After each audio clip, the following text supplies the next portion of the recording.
St. John Chrysostom, Bishop, Confessor, Doctor of the Church. St. John was born at Antioch, in 334. In order to break with the world which admired and courted him, he in 374 retired for 6 years to a neighboring mountain. Having thus acquired the art of Christian silence, he returned to Antioch, and there labored as priest, until he was ordained Bishop of Constantinople in 398. The effect of his sermons was everywhere marvelous. He was very urgent that his people should frequent the holy sacrifice, and in order to remove all excuse he abbreviated the long liturgy until then in use.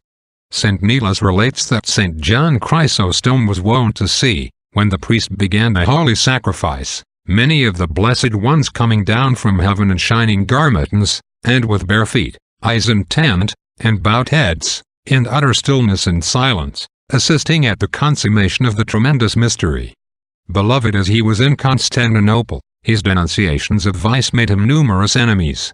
In 403 these procured his banishment, and although he was almost immediately recalled, it was not more than a reprieve.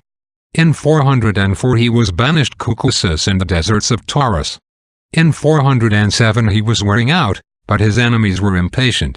They hurried him off to Pityus on the Euxine, a rough journey of nigh 400 miles. He was assiduously exposed to every hardship, cold, wet, and semi-starvation, but nothing could overcome his cheerfulness and his consideration for others. On the journey his sickness increased, and he was warned that his end was nigh.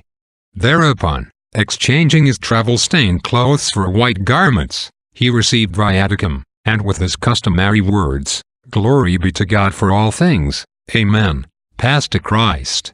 Reflection. We should try to understand that the most productive work in the whole day, both for time and eternity, is that involved in hearing Mass. St. John Chrysostom felt this so keenly, that he allowed no consideration of venerable usage to interfere with the easiness of hearing Mass.